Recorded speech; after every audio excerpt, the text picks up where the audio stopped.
Welcome, everyone. My name is Sarah Thrall, and I'm the Director of Artistic Operations here at the Lexington Philharmonic. I'm so happy that everyone could join us virtually this evening for the 5th installment this season of our Connect virtual series. I'm excited for everyone to learn from and get to know our amazing guests this evening. But before I turn it over to Kelly for introductions, just a few housekeeping notes. Even though we can't see everyone who is joining us this evening, we still want to hear and engage with you. So please put your questions or comments in the chat, and our guests will be able to see and respond to them.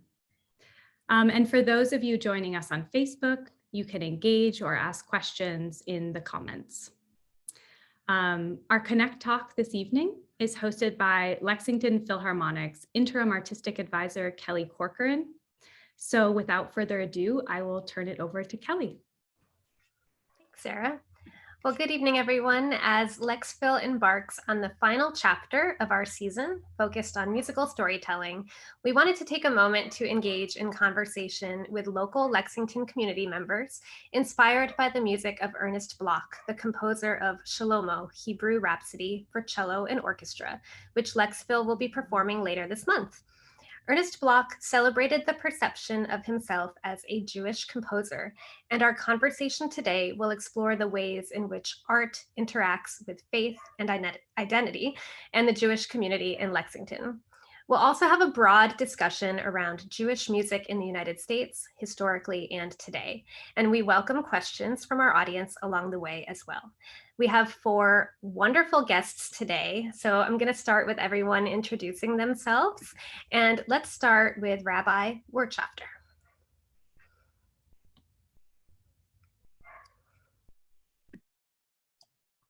Good evening. Thank you very much. As has been said, I'm Rabbi David Wirtschafter. I'm the rabbi here at Temple Adath, Israel, and a big lover of music. And how long have you been in Lexington? About 7 years now. Oh, great. Great. How about Rabbi Abramowitz? Hi, everyone. Thank you so much for the invitation. I'm Rabbi Shani Abramowitz, the rabbi at Ohavay Zion Synagogue. And I have been in Lexington just since July. Oh, great. So you're new, relatively new. Where were you before Lexington? In New York. Great. And I should hasten to add that both Rabbi Abramowitz and I are graduates of Brandeis University, named for a Jewish Kentuckian, and a school with a proud music history, including a musician in residency by the late, great Leonard Bernstein. Oh. Lots of connections, yeah. So Jonathan, let's hear from you. Hi, I'm very happy to be here. I'm also a Brandeis alum.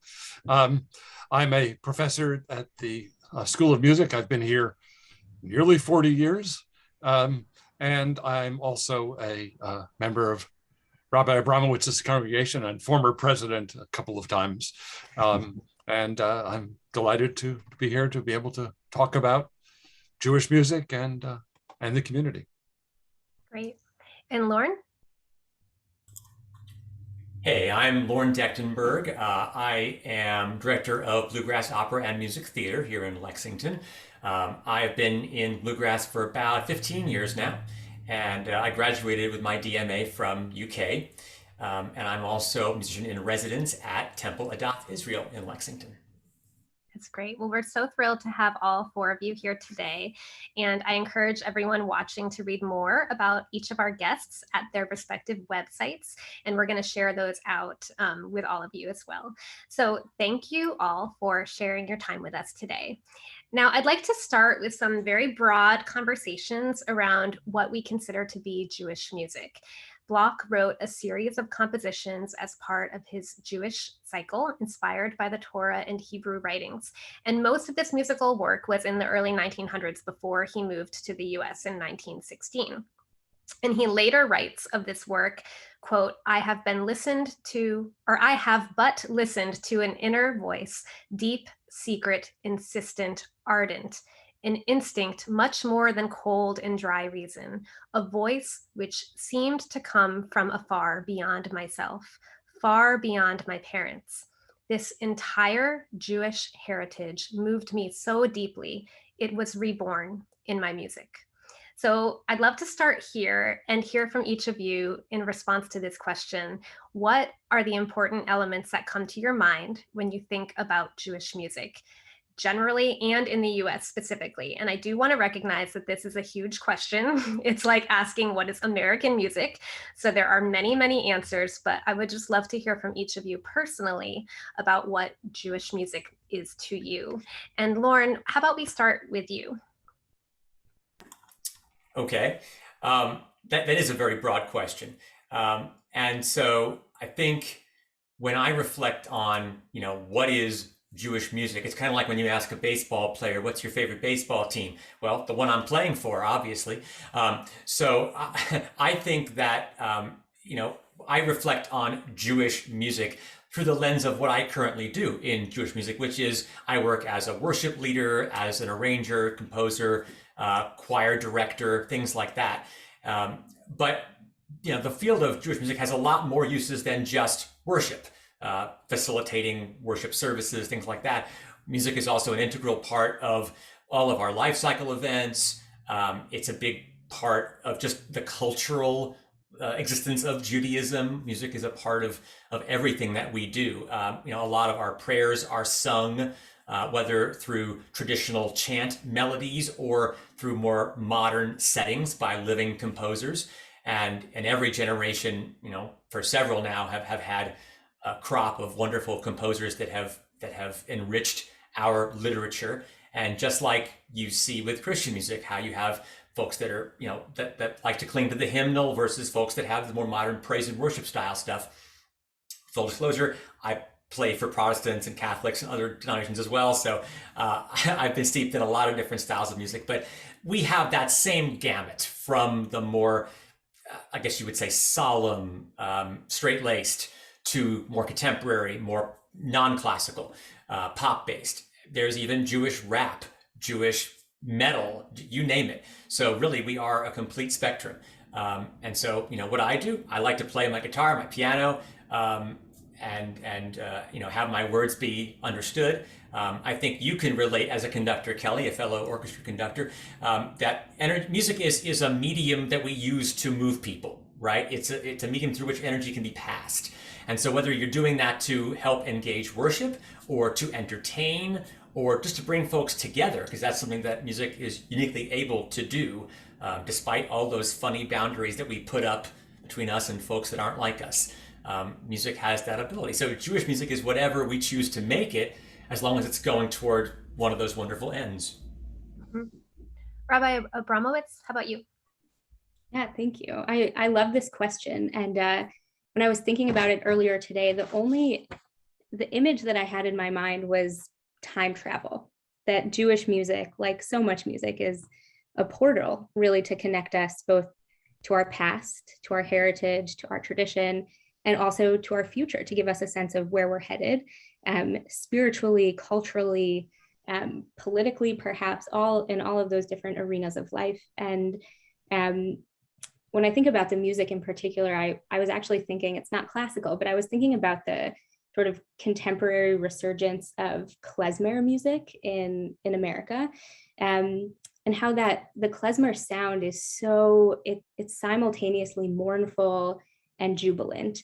It has a quality of yearning and also a quality of celebration and joy that really seems to speak to a unique quality of Jewish history and Jewish peoplehood, which is to say that we're constantly doing this dance. Jewish people are constantly doing this dance of feeling permanent in one place and simultaneously feeling uprooted, building meaningful communities in the diaspora while also longing for a homeland, feeling excluded, but also assimilated and included, and always trying to figure out where we fit in any place where we might find ourselves. And I think when I think of Jewish music, I think of that particular quality, of sort of moving through many different emotions and states, but all the while connecting us to our past and our future.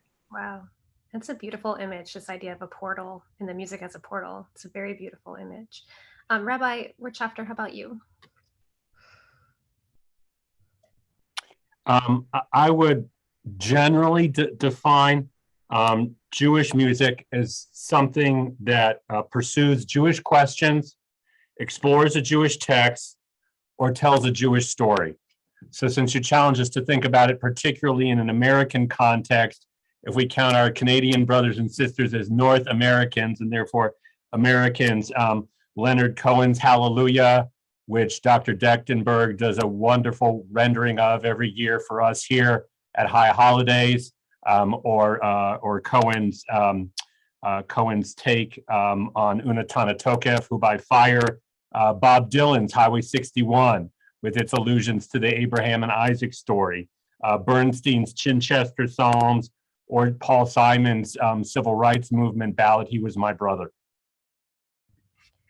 I love hearing from all of you and the different perspectives you bring to this question. And I love just how specific we can get and also how broad we can get in the way that we answer this question.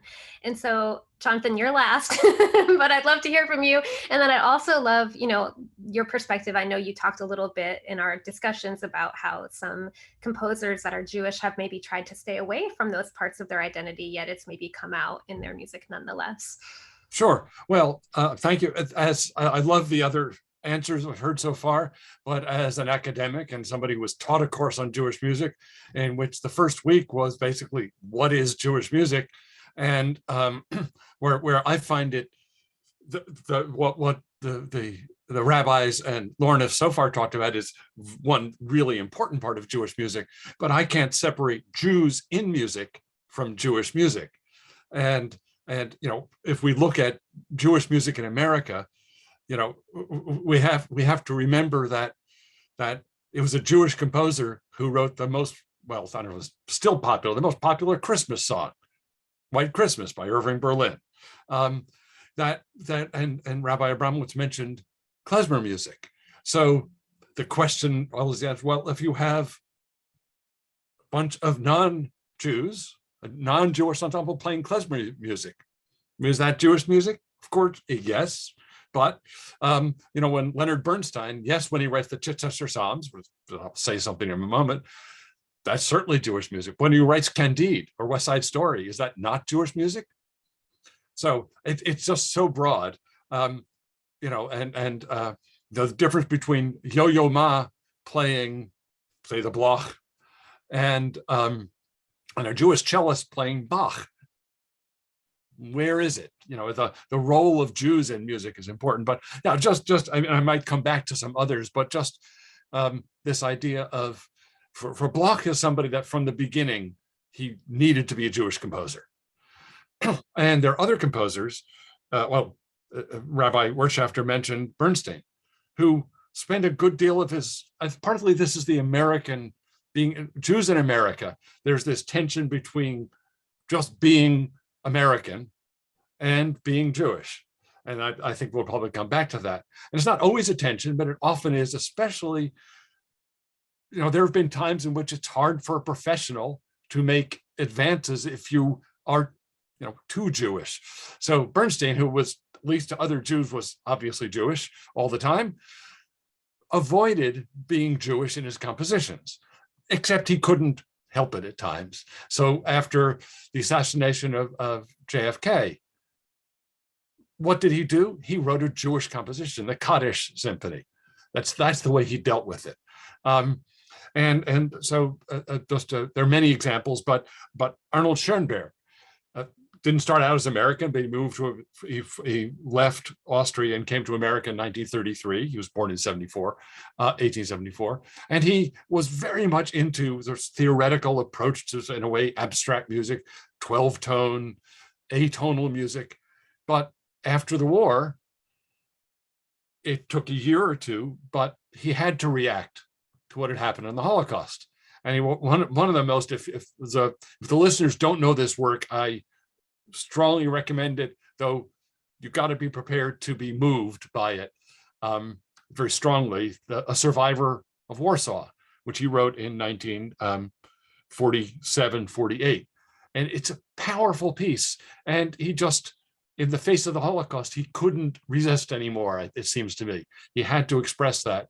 And though he doesn't use Jewish melodies very much, it's the Jewish text and the Jewish experience that he does. There are other composers who do that. Some come more explicitly to Jewish themes or Jewish melodies. Rarely do they do what Bloch did, is to write a service, which Bloch did. That's a different approach, at least in American composers. So I don't know. We could say more later if necessary, but I'll stop there. I think you all have raised really important threads, and what I'm hearing from you too is this thread of like identity, right? And whether you're the performer or the composer or whatever role you play in the performance, that your identity of your faith comes out somehow, potentially in the work that you're doing, right? So even if you're not the composer, anyways, so just lots of great things that I'm hearing from all of you. So now I'd like to get us to hear a little bit of the work by Bloch so we can frame a little more of our discussion. And so before we go deeper, we're going to listen to this piece. Schelomo, which LexPhil will play later this month, is a 20-minute rhapsody for cello and orchestra, and it's full of drama and romanticism, suffering, and hope. Again, this tension that many of you have described already.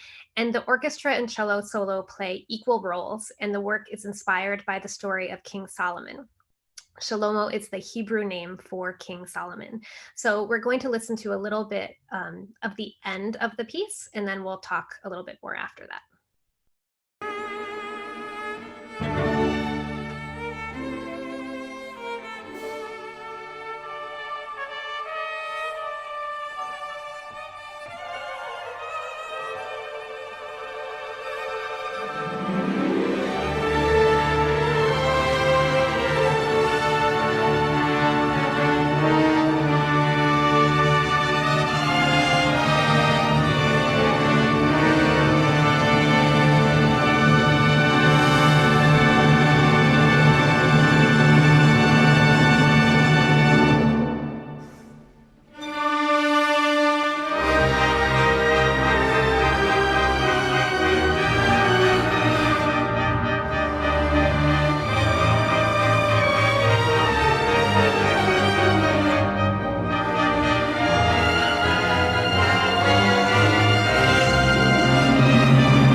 Such a beautiful, beautiful ending. And, there's a lot that we could talk about with Bloch and his amazing music. And just as a side note, one interesting fact that I discovered about him was that he was the founder of the Cleveland Institute of Music, and he taught there from 1920 to 1924. I just thought that was a really interesting fact.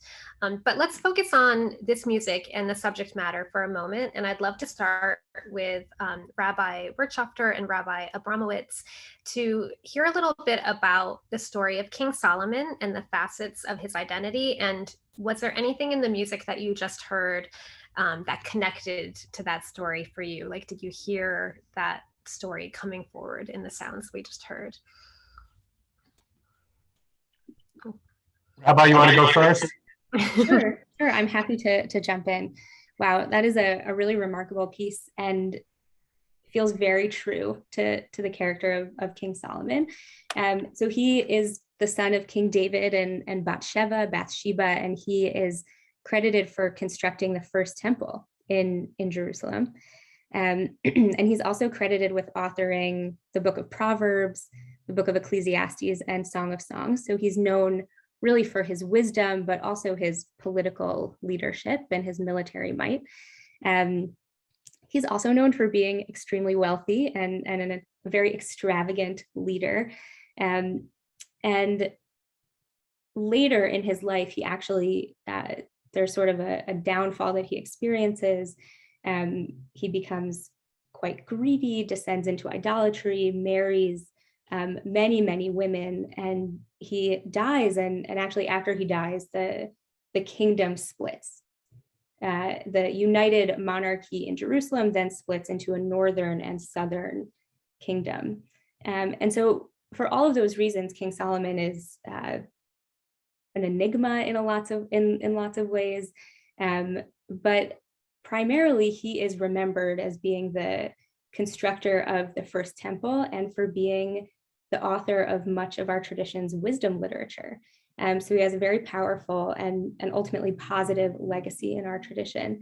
And what I loved about, in particular, the ending of this piece is that you can just feel the weight that King Solomon carries on his shoulders, what it means to run a kingdom, what it means to run a military, what it means to build a temple and sort of carry a people into the next chapter of their life, religiously, spiritually, economically, politically, all of these things. And again, sort of similarly to what I was saying before, in answer to the first question is, I think this Bloch piece does a really good job of capturing the complexity of Solomon's life. That there are both many, many things to celebrate, many things to look favorably upon, many things that we're grateful for, and also lots of human failure and frailties and complexity. And it just reminds us that this towering biblical figure is human, like the rest of us. I would amplify what Rabbi Abramowitz said so nicely. Solomon is a very complicated character. The Bible rarely gives us saints or devils. It gives us real human beings who are flawed.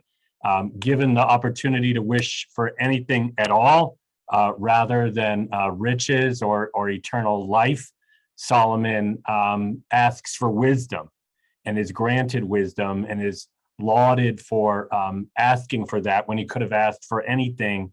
And yet, as Rabbi Abramowitz correctly points out, even with all that talent and all that potential, he makes some very foolish and selfish choices.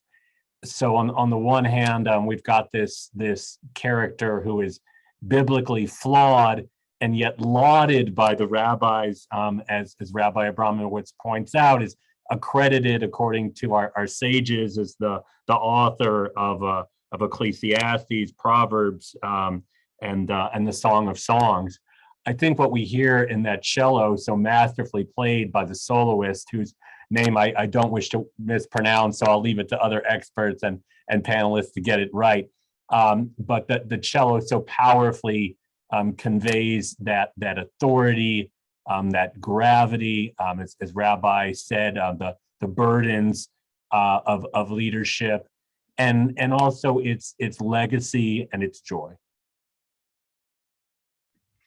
Thank you for that. So, Jonathan and Lorne, let's put on your hats as educator, composer, and talk a little bit more broadly about some of the other work that Bloch composed too, and a little bit more about his background.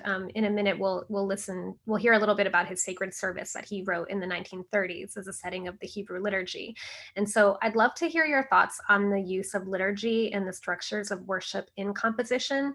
And I'm thinking here about how those that study classical music are often taught about the Mass as a form, and we study Christian pieces that are based on that form, yet our classical music education doesn't really spend as much time exploring different faith traditions. So can you speak a little bit about that? Like, how do we enter into these musical pieces that may be based on structures or even stories that might not be familiar to us? Maybe Jonathan, you could start. Sure. Well, I to the first part of it in terms of the Jewish liturgy, as far as I know, there's the Bloch sacred service and one other work, I don't remember the name of the composer, that actually are trying to have an entire Jewish liturgical service. It's not well, the Jewish tradition for most centuries would not have allowed for a composed service. It was traditional melodies, it was chanting, it was singing along with traditional melodies when they're even there. And so that it's only as a result of much later, late 19th century developments that anybody would even think of composing a service. So in terms of preparing students for it, they would have so little opportunity to come in contact with it. And if you're going to be a Jewish composer and compose those, I think that's probably not part of a general education. Where, of course, with the Christian side, because there are 500 years of history of composers writing music for church services, there's a vast repertoire, and so therefore it's practical. It's not, we don't teach it to the Christian liturgy to students in order to be composers. That may be a nice benefit, but it's so they can understand a significant portion of the musical literature, and it simply is not comprehensible without that. So I'll stop there and let Lorne think. I know there was a second part of the question which I've forgotten, but maybe Lorne remembers. That's actually a great description, Jonathan, and I would even just to take a 40,000 foot view for just a moment. We have to remember that when we talking about Western art musicians, when we go through music school, right, we're learning about a tradition that stems from at least the earliest polyphony coming out of the Middle Ages, which was centered in the Roman Catholic Church. And so it's natural for the Mass and for those other church structures to be the centerpiece of where we learn about counterpoint and harmony and acoustics and all of those things. Yes, antiquity does give us a lot of insight into acoustics and other sound and harmony things, but we don't have much in terms of original sources to look to when it comes to the ancient Greeks. So a lot of our sources are from the Catholic Church, and a lot of the original manuscripts that we look to from the Middle Ages, from the Baroque period, and so on, have been kept alive by the Church. So I think you'd have to almost be in an ethnomusicology kind of a stream, like Jonathan was saying, to just come in contact with enough of the Jewish musical tradition to be able to really expound on it. I know, Jonathan's right, there's not a whole lot of fixed services in Judaism out there. I know Abraham Ephros wrote one of them, but in the more conservative Jewish stream, there's a dearth of music that uses any instruments at all. A lot of times, because there's a rule on the Sabbath about anything that could be considered work, quote unquote. And a lot of times playing a musical instrument, carrying a musical instrument can fall into that category. And so, a lot of synagogues, a lot of conservative temples will not use musical instruments on the Sabbath. More reform, more progressive temples like Temple Adath Israel, we do use musical instruments, which is one reason why I found that I fit there more readily than over at Ohavay Zion when I first moved here. That's just kind of the world that I work in. But there's still a lot of variation. You know, there's an expression, and I know that you all around the table have heard this in various forms. If you put 100 Jews in a room, you don't just have 100 Jews, you have 100 Judaisms, because really it is different for every single person. It's not just this category, and this category, although it can easily be painted that way. So musically, it's the same thing. There are synagogues and temples around the country, like I said before, that espouse a much more contemporary kind of praise and worship style of music, that it uses a whole rock band or, you know, whatever you might envision, a whole choir. There's music that you would otherwise think was gospel or heavy metal or rap or hip hop that is actually performed by Jews. And, you know, to bring up Jonathan's question, does that make it Jewish music? Well, if, like Rabbi David said, it is on a Jewish theme or facilitating a Jewish undertaking, then yeah, it is. I would even pose the corollary question that if you're not Jewish, can you still write Jewish music? You know, I, as a composer who happens to be Jewish, I've written music for Christian churches. I've been commissioned to write for Christian uses. Does that mean it's Christian music? I suppose. I don't know. You know, only it's in the eye of the beholder. And so I don't even think about it as Jewish music or Christian music. As a musician, I think of it as music. And I'll let everybody else decide what they want to, where they want to categorize it. And as we can all relate to, especially those of us in the music world, composers are very hesitant to talk about their own music a lot of times, except in memoirs way down the road. So I just consider it music, and I let everybody else kind of make their judgments as they will. I could just correct something I said. That in terms of the full service, before Bloch, there was only one other, and there have been some 20th century ones since then. So that was that. I didn't make myself clear. So. No, you're good. And there were some things that came in the chat related to a piece by Darius Mio and then some work by Lucas Voss as well. So we're going to watch another short video, and then we'll engage in some more conversation around all of these topics. And this little video will give a little bit more background on Bloch and talk a little bit about his sacred service.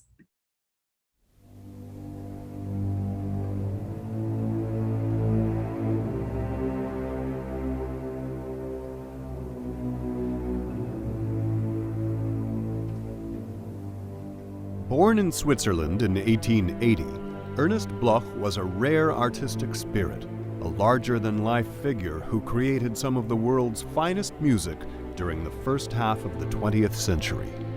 He was also an accomplished photographer who documented key passages in his life's journey. Early years of violin and composition study throughout Europe, the growth of his 3 children and family, his arrival in New York City in 1916, and his subsequent travels throughout the country as an increasingly celebrated teacher and composer. In 1930, 5 years after becoming a naturalized citizen, Bloch received a commission from San Francisco's Temple Emmanuel. They came up with the idea of something that had never been done before, certainly never been done with any success before, which was to treat the liturgy, the Hebrew liturgy, on the one hand, for worship, in this case for Reform worship, but at one and the same time to transcend that and be a universal work of art. Bloch retreated to the village of Ticino in his native Switzerland and began composing Avodat HaKodesh, or Sacred Service, a complete Sabbath morning Reform service for baritone cantor with full choir and orchestra. During this time, he drew inspiration from the beauty of the land and from some of its poorest local inhabitants. For Bloch, it was a time to reflect deeply on the connectedness of all life, and on his own spiritualism as expressed through this very personal work. It far surpasses a Jewish service now, he would write. It has become a cosmic poem, a glorification of the laws of the universe. So apologies for the abrupt ending, but you can watch the end of that video. It's just a few minutes longer, but I just love the way that tells a little bit more about him as a composer and this work that he completed as well. And what I think is beautiful about the work of Bloch is how his music is so deeply based in his faith, and yet he also views it as a communal art that is universally accessible, and it can be both an act of prayer and a more general spiritual experience too. So I would love to hear from all of you about that. You know, how can pieces of art that are so based in a specific faith tradition resonate and speak to each of us, regardless of our faith background? Before you do that, can I just, because Sure. that archive, I would recommend, I don't know if you could put in the link to the Milken archive, which is a wonderful source for Jewish music, for the actual music, for writings about music, for documentaries. It's a wonderful website, and I don't have the link with me, but yeah, that's the source for that. And it's just recommended to everybody with any interest at all. You can do all sorts of searches for different kinds of music, and asking the question, what is Jewish music? That will give you many different aspects of that. Yes, we have a whole list of links that we're going to share out even at the end too. And I think that was one of them too. So thank you for bringing that up, because there is a wealth of information for people to dig deeper into this amazing repertoire. So maybe Rabbi Wirtschafter, let's hear from you first about this idea of, you know, art that is based in a specific faith being a communal experience for diverse faith backgrounds.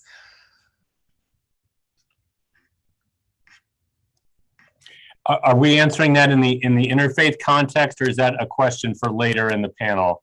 I think interfaith context is fine now. I mean, however you frame it is fine. I think music has the capacity to be an international language, you know, spoken by all of us. It has the ability to move the head, the heart, to move our feet, to really be a transcendent force. When you think about the songs that we choose at a particular moment to mark a particular occasion, and certainly in our interfaith work through United Encounter here in Lexington, the ability of music to respond to the crisis of gun violence, to respond to the mass shooting at Paul's nightclub, the ability that not only the notes and not only the lyrics, but when those things come together, and they come together in a sacred space by people who care about one another, it's magical. Well said. Rabbi Abramowitz, what would you like to add? Yeah, I echo everything that Rabbi Wirtschafter just shared. And I think, right, prayer is music, and music is also prayer. It's prayerful. And one thing that in my own experience is so important to me and remarkable about prayer is that, we can be together in a sanctuary, having a communal experience of prayer, but I am also, as an individual person, having my own private, intimate conversation with the divine. And everyone in the room is witnessing me have that experience while also having their own private moment with the divine. And prayer and music, those two things are to me interchangeable, and they allow us to access those experiences. And I think, I am Jewish. I grew up in the Jewish tradition, and one thing that I often actually feel envious of the Christian world is just how beautiful the musical liturgy is, and how moving and powerful it is, and something I wish we had more of in our Jewish liturgical tradition. And just the ability to walk into a sanctuary, and honestly to make any space a sanctuary, but when you bring music into it, you also bring prayer, and it has this quality to it, this power to really blur the lines between public and private and bring people in. Yeah, and one thing I'll just add that's been really difficult about the COVID-19 pandemic is not getting to have those communal moments of prayer in our sanctuary, not being able to witness each other in these deeply vulnerable moments of connection with the divine. So God willing, soon we'll be, back in person, praying and making music the way that we were meant to. Mm-hmm. I love your comment about any space having the potential to be a sanctuary. I think that's really beautiful. Lorne, how about you? I found that statement by Rabbi Shani also very compelling. And I think to even extend that metaphor, I think almost any music can function as sacred music. Some of my most formative musical experiences when I was younger, I think about, I went to a performance of Mendelssohn's Elijah when I was in my teens. And the thing that most moved me, and this is going to sound silly, almost like I'm talking like I'm John Cage, but I'm not, was when the choir first stood up for their first, not when they sang, just when they first stood. That first entrance was so visually arresting. And I always remembered that because it just resonated with me when I got to those modern philosopher composers who would say, well, it's not just the notes that are part of the music. So is the breath, so is the silence, so is every single thing that happens in the room. And I always tell Rabbi Wirtschafter that his sermons, his words are equally important to the service as my music. It's all part of the same experience, the same worship experience. And so I think, this ties into Bloch in an interesting way too, if I may be so bold, and Jonathan might correct me on this, but I think that Bloch is sort of a frustrated dramatic composer. He wrote almost nothing for voice. Yes, the sacred service, but other than that, almost nothing that involved the voice. But yet there's so much in Schelomo and in other pieces from his Hebrew cycle that I think they have so much operatic structure to them that, sort of like Beethoven, he wrote one opera and one song cycle, and he worked and worked and worked to make them happen. But he felt the drama in all of his music. Same thing with Bloch. He can really send that dramatic energy forth, even if he's not writing with words. So the same power, the same effect can be had. And so whether I'm playing for a Catholic Mass, which I do at least twice a week in this community, or playing for the services at the temple, or at a non-denominational center like the Ohavay Center down Nicholasville Road, I have the most wonderful interfaith job of all, in that I get to facilitate all these different types of worship for all these different folks. And the cool thing is that they have so much in common, and music is one of those things they have in common, that it allows us to move past all of the, well, it's our faith and everybody else is wrong. No, right? Let's all just sing. Let's all celebrate. Let's all love each other. That's what Jewish music, sacred music, I think, is really all about. And that's why I do what I do. And I think it's the best job in the world. That's great. And I know Sarah's going to put in the chat some links to learn more about the sacred service, but also to learn more about the Jewish cycle and some of the other works by Bloch that you touched upon a little bit. So Jonathan, what would you like to add to this question? Well, I was thinking about how during our lives, we may come at this from different ways. I mean, I grew up in a partially secular, went to spent a lot of time in concerts and musical family or concerts, but in terms of the Jewish experience, it was a Reform temple, and in which there was an organ and a choir. And my guess is now that probably the singers were probably not Jewish. That I didn't know, it didn't matter. And I was very moved always by the performances of this Jewish sacred music. And now, after a sort of a gap with not doing much, and then now for the past 20 years being involved at Ohavay Zion and a conservative, it's not the listening to music, it's the singing along that is the spiritual side to me. And as Rabbi Abramowitz said, that's what's been so hard. during COVID. You can't do that. And singing along to Zoom is better than nothing, but not much better. So it's not even necessarily that it's what somebody might call great music that we're singing. It doesn't matter. It's that we're singing together. And so it calls for a different kind of music.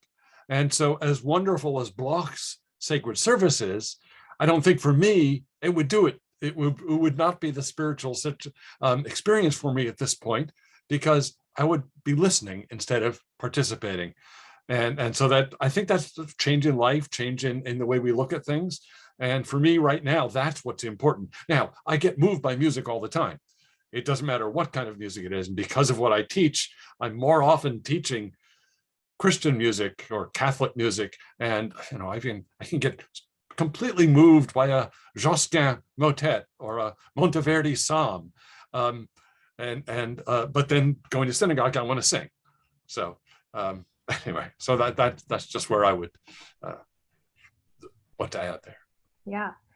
So we have just a little over 10 minutes left, and I know I have a handful of questions, but I do want to make sure we make time to hear about Lexington and what's happening in Lexington with the community in Lexington. So let's take some time there, and then if we have time, we'll hit on some other quick topics. And I also want to encourage the audience, if there are any questions from the audience, you can feel free to put them in the chat and let us know.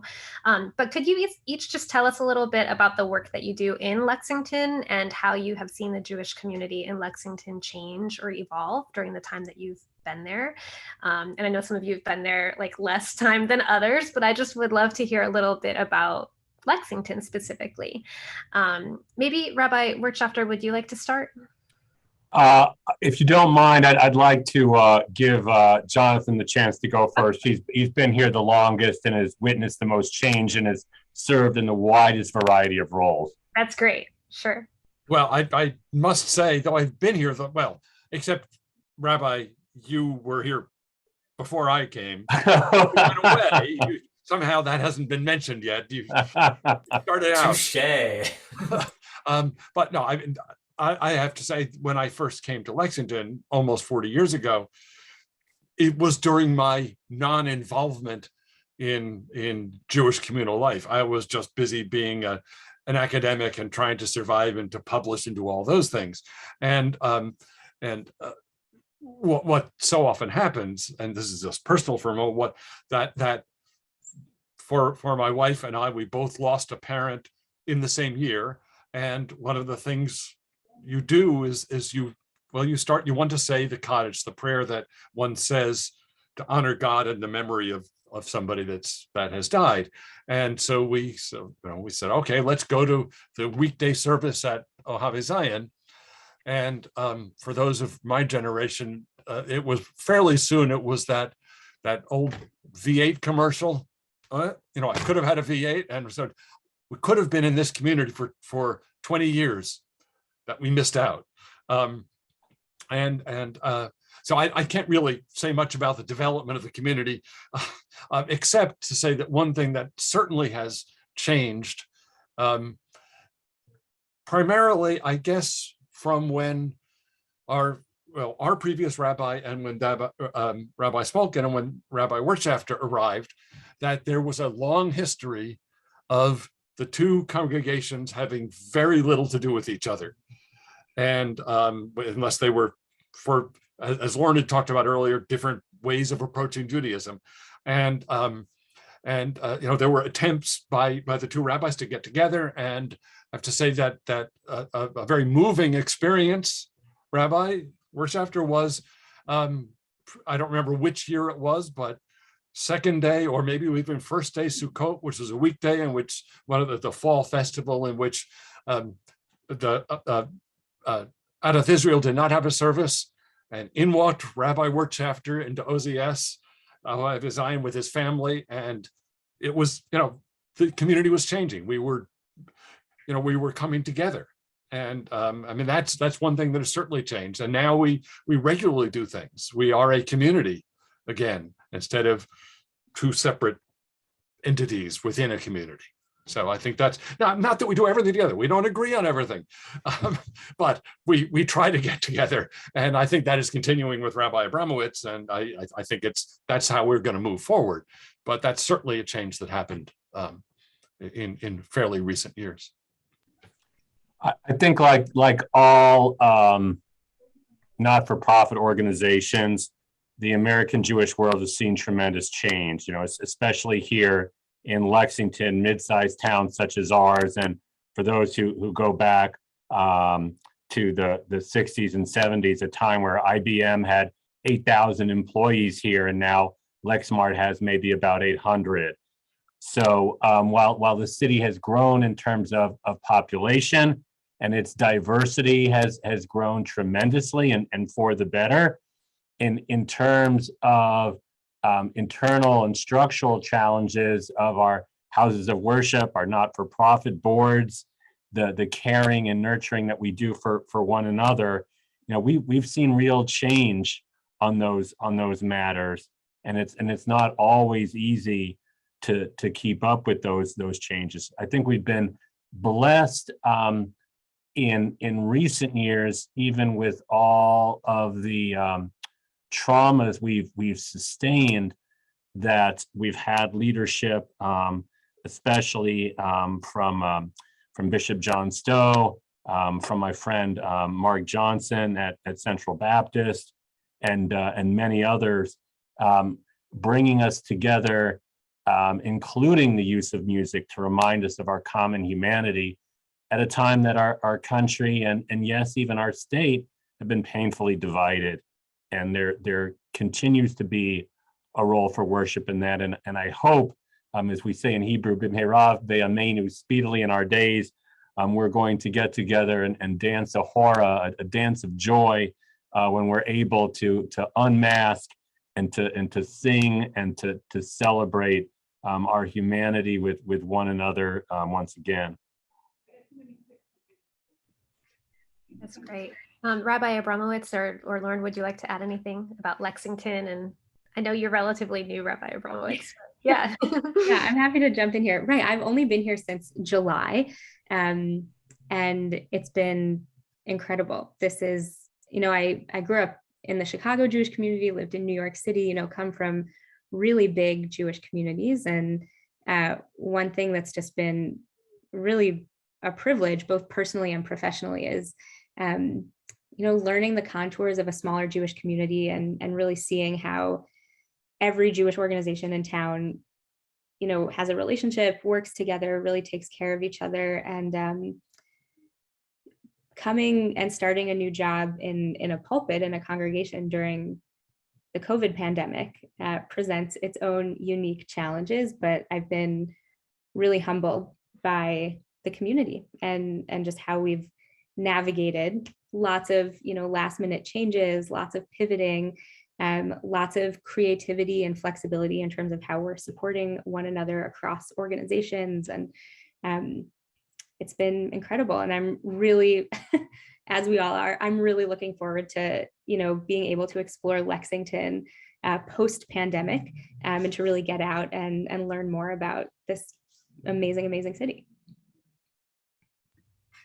I would just say, picking up on what Rabbi Shani just said, it's having lived in bigger cities myself, this is a really inspiring Jewish community in that, as small as it is, we are able to buck the norm that you see in small towns of everything being a monopoly. We're not a monopoly in the Jewish community. There are a number of Jewish nonprofits, not just the congregations, but the other service organizations in the community. And you see the same folks at all of the different groups' events. And we're able to keep all those different missions alive. I think it's a testament to what I believe is now, I guess, approaching about 120 years of at least organized Jewish history in this community, and it's really been great to watch that. And from a musical standpoint, it certainly has evolved. I've only been here 15 years, but talking to our oldest congregants who are in their 90s now or approaching 100, who've been here for 50 or more years, they grew up. You saw in that one documentary, the Union prayer book, the little black prayer book that we used to use many years ago. And a lot of the hymns, I call them hymns, they read like Protestant hymns that you would use with that came out of the Union hymnal. They were all English language. They read like just like church hymns. It was a time when, perhaps partly because Jews did not want to stand out as looking like Jews. I can't speak to it, it's before my time, but it looked a lot and sounded a lot like Christian church music.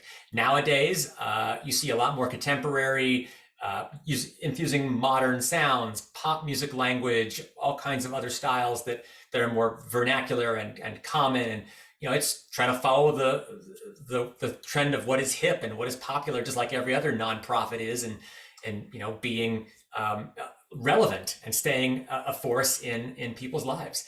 And that's where I think all of us are. Is I still butt heads with Rabbi David regularly about musical style because I'm the composer and I want to try new things and push boundaries. And it's a give and take always in any art form.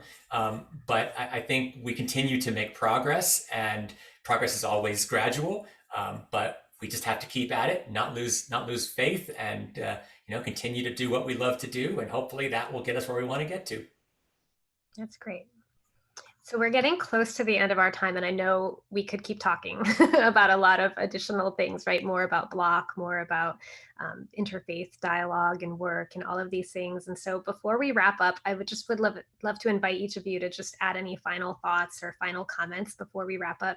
And I don't see any questions in the chat, so I think this is our final moment, and then I'll have a few words to say at the end to just conclude the talk. But any final thoughts or anything you'd all would like to share?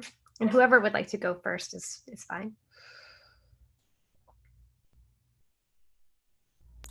If nobody wants to go, I'll go.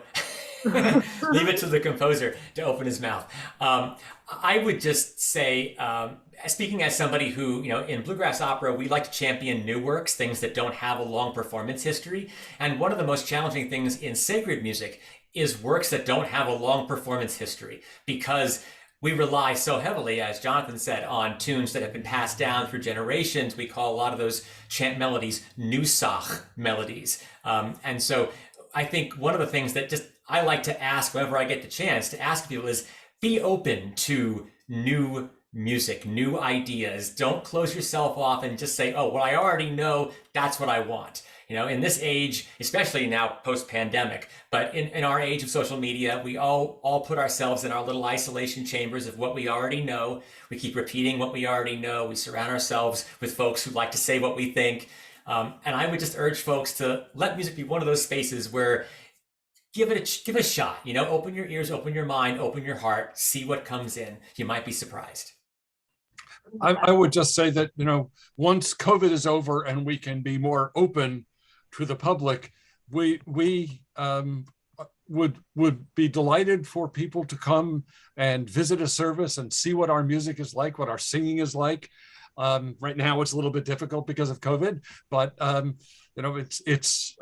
it may not be at all what you're expecting. It doesn't matter. We're happy to talk about it and to share our experience with you. Always best to let us know that you're going to come, so we can be ready for visitors. But we'd love to have guests sing along with us. Some of the songs, you wouldn't know them. By the time we're done, you would know the melody. So. Hear, hear. I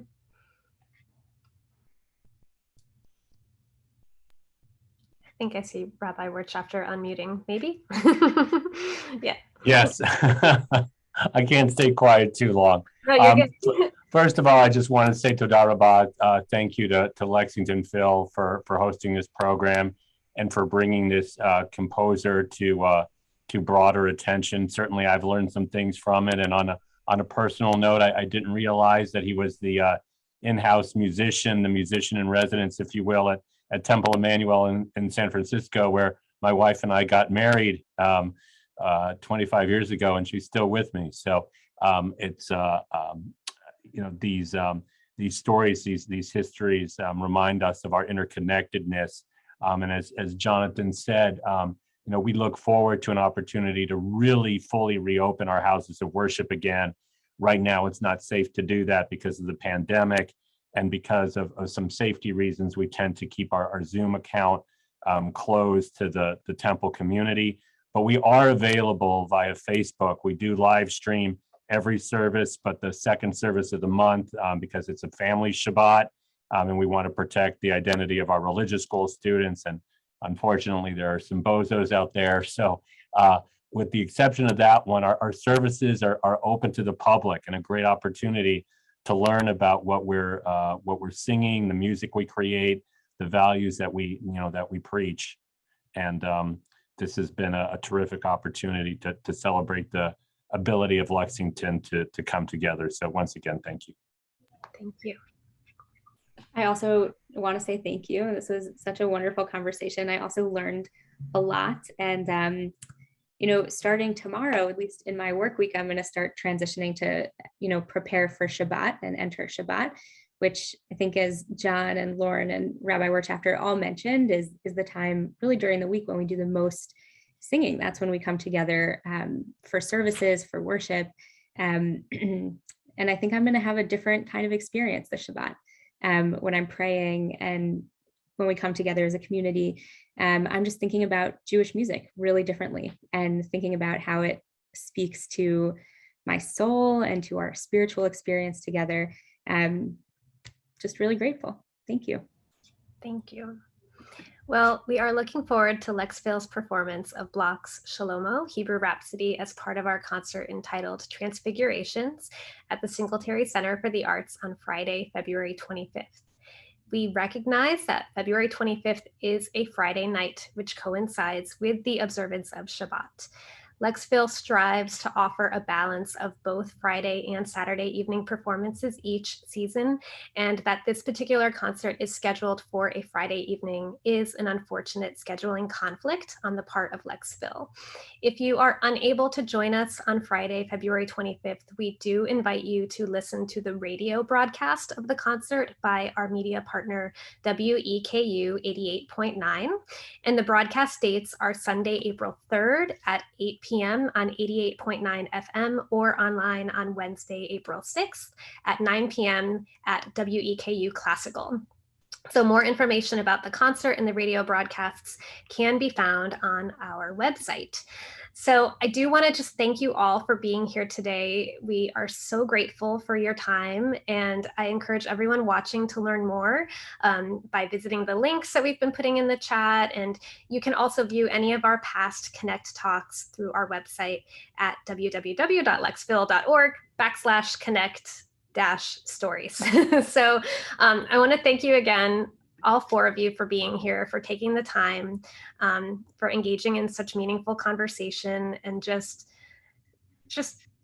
I'm also leaving with a lot of beautiful images. And I also am thinking about music in a very different way. So very, very appreciative of all of you. Thank you. Rabbi, did you want to say one more thing? Go for it. Thank you for bringing us together. It's been a wonderful evening. I'm looking forward to hearing the recording. Yes. All right. Well, wonderful. Have a great evening, everybody. Thank you so much. Thank you so much, everyone.